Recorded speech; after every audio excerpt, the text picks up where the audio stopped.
Custom Fortnite maps are getting out of hand. A streamer gets a nasty surprise from one of their mods. That is some stalker mode type of thing. Don't do that, please. And you can now smell games with AI.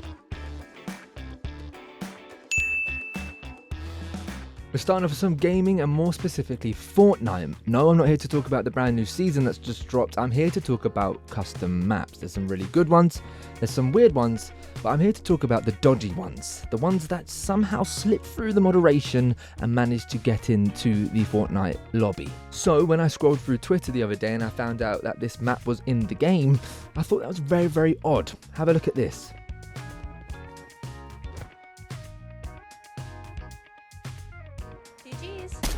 Goodbye.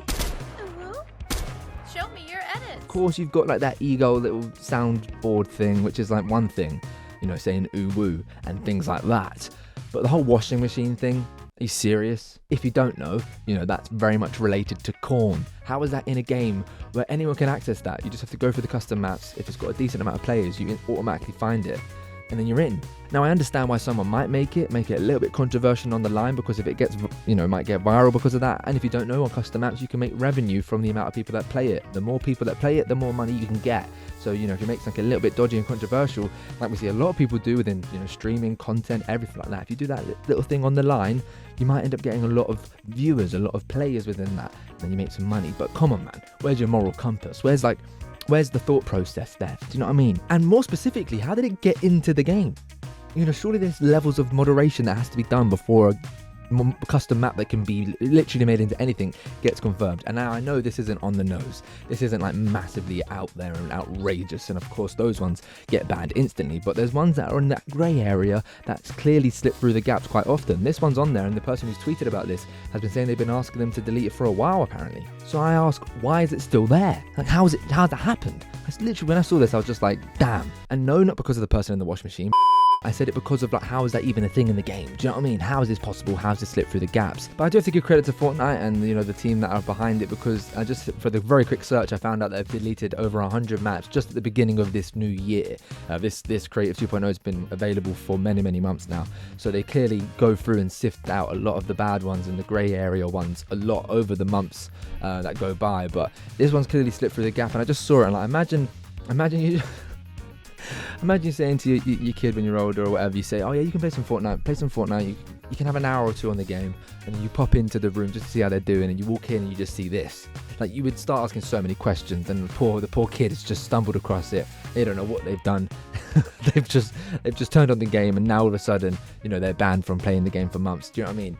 I just feel like that's crazy how that's in the game. It's not like, again, I reiterate, it's not outrageous, and I've actually seen worse things. But I saw this and I was just like, how? Just how? Moving from one wild story to another, and we're here to talk about a Twitch streamer who got a shocking present from one of their moderators. Oh, so this is for you? Wait, Gravely, why would you do that? What the hell? Why would you use my address? Okay, that is weird.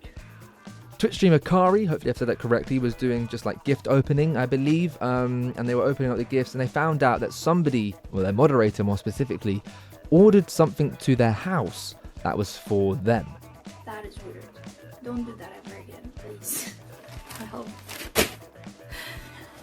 That is some stalker mode type of thing. Don't do that, please. See, this confuses me, first of all, when I saw this, and I have understood it. There's sites that Twitch streamers do use called Throne, things like that. That's one of them, where you can, you know, keep your address anonymous, but you can gift things through that. That's one theory, but then I thought, why would the moderator use that to give themselves some... Basically, if you look at the chat in the video, the moderator says they did it to save on shipping, because it'd be quicker to send it to them. So like, I'm thinking, does the moderator end up meeting them? But if the moderator like knows them personally, surely the streamer wouldn't be that creeped out by it. So I just really scratched my head at this one, and a lot of people in the comments were as well. It's just like, how is this whole situation panned out? This moderator, in the shortest form of it, has just ordered something for themselves, like has crossed that boundary. If you don't know, I stream on Twitch. I say that literally every single Floppy's Finding video, and I make sure to put it in there, link in the bio, make sure you check it out. I stream on Twitch, and I've got a good few moderators, you know, that I interact with, and you know, the typical thing of moderators and Twitch streamers, I get bullied by them all the time. When I say them, it's pretty much just one person. You know who you are, top moderator. But there is a line. And, you know, the mods help out the stream immensely. No matter what size you are, mods can massively help out Twitch streamers. So this moderator must do a lot for this Twitch streamer. You know, must be really kind, and you know, they might have gifted things to them in the past and things like that. However, there is a line that you can cross, and this moderator has done that tenfold. Like, you know how uncomfortable I'd be if this happened. It's like you become way too comfortable with the streamer. You don't know each other like that for you to order something to their house without them knowing. That's the key part as well. The streamer did not know. Look how uncomfortable the streamer looks. Look how uncomfortable she looks in that clip. It's really like kind of sad to see, because the moderator's literally breached a boundary to the vastest degree and thinks they haven't done anything wrong. That's the worst part. They think, yeah, I just sent it to you to save on shipping because I'm going to be near. What do you mean fucking save on shipping? Well, we started off with two quite weird stories so far, so let's take a little breather. Let's have a little few seconds and have a look at what I found this week. Floppy's finding of the week.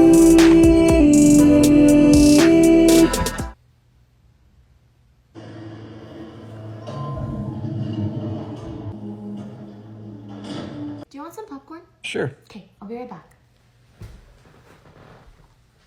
Oh, what the? Bye, thanks for Yeah, coming. thanks. See ya. Floppy's finding of the week. And to the final story, we're going back to AI. I know we speak about AI quite a lot, but this one is a bit more out there and a bit more different to anything that I've mentioned before. It's not really end of the world sirens blaring. It's something quite cool within gaming. Game Scent has been revealed. It uses AI to release scents during your gameplay. Base smells include gunfire, explosions, racing, storm, and forest.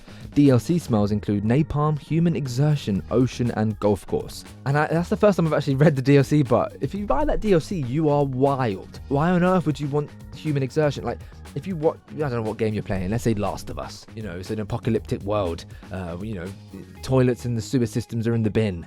Oh, I want to really immerse into this game right now. Yeah, they're walking through a dirty old sewer. Let me click the DLC. Oh, I'll pay the extra money. Okay, cool. Now I can smell the shit in my room. Moving away from the DLC, this whole idea, I don't know what I think about it. Do I really want to be immersed that much? You know, I've got the headset on, I've got the lights off, I've got the monitor on. You know, you can hear things, you can see things. Do you really need that extra scent? Because where do we stop? Am I going to be starting tasting things as well now? I mean, thinking about Fortnite, imagine what the shield potion tastes. To be fair, I wouldn't mind knowing that. Maybe that's the way we're going. But then again, weren't there smell-o-visions like spoken about years ago that never really came about? Do you know what I mean? I don't think this sort of technology is needed. This is like an excessive extra step in AI or technology. It's like, you know, we've got a path of technology and someone's saying like a little detour. They've got a little shop over here being like, oh, do you want to smell your games? No? Okay, bye. Again, though, if it does progress and people do purchase it, you know, we've spoken about before with you know, the Apple Vision Pros, or like the development of VR and AR and things like that. You know, you've got the development of that, and now, you know, AI as a whole is able to create text to videos, so anything could be possible from what you see in front of your eyes now. And now you've got the smell.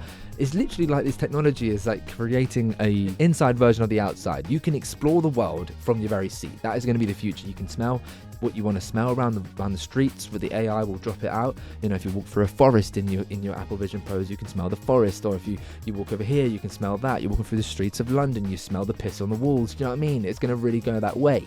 It's like, when will anyone want to go outside? What would be outside that you couldn't get inside? Scary, innit? Not even the smells are safe anymore. And the ones there of smelling gunfire and smelling explosions, like, why would you really want to be that immersed? Like, why would you want to smell those things? So imagine if there's a fire downstairs and you're just like, wow, this game scent is amazing. Oh, the smoke and everything. I'm walking through this, you know, this battlefield right now. Oh, it smells amazing. And then your house burns down. Do you know what I mean? Is it really that necessary? Like, of course, the technology and the brains used to create that are probably massive. You know, I don't want to shit on it. I mean, you could probably smell the shit from the game scent, but I don't want to like put it down. But I'm saying those creative minds could maybe do something that's more, you know, beneficial and, you know, useful, rather than smelling the racetrack on Mario Kart. I don't think it's necessary to smell the smell of a purple drift in my nose. Do you know what I mean? I don't need to do that. I can just be immersed in the game as it is. Maybe I'm old now. Maybe this is the cut-off point for me being acceptant of new technology. I don't think it's a bad thing. I just think, what's the point? And of course, there's the DLC. So in the future, there could be more DLC and more DLC. And it's like, oh my god, now you can unlock the smell of a football pitch when you're playing the next EAFC game. Oh, that's fantastic. Really, really cool. How about you just go outside and go to a football stadium and smell that. If you really, really want to smell something so bad. Do you know what I mean? Game scent. What a load of baloney. Thanks for coming through, everybody. I really do appreciate you coming through to another Floppy's Findings YouTube video. I am Floppyleggs. If you aren't subscribed, please do right now. We're trying to get to a YouTube partner by this year. It's a very ballsy statement from me, but I'm trying it. We're going to do it. If you haven't seen, we did release this video the other day. Floppy Asks, me finding out if the first Spider-Man film with Tobey Maguire is really that good. If you want to check that one out, I really do appreciate it. And we are going to do more of those as well alongside Floppy's Findings. Hopefully, once a week, Floppy's Findings will be out as well. If you have any other stories you want to tell me and things that I should add into the future Floppy's Findings, put them into the Floppy's Findings channel in my Discord. If you want to be part of my Discord, the link is in the bio. We also have another channel that we're posting on and going live on as well, the YouTube Floppyleggs Live. So much stuff going on in the Floppyleggs streams and the content and the Floppyleggs family. So much stuff that you're missing out on. And make sure you don't, you know, I know you're sitting there bored most evenings scrolling through YouTube trying to find what to watch. Don't do it no more. Have entertainment galore by joining the Floppyleggs family. Link in the bio. I'll see you there, and I'll see you when I see you.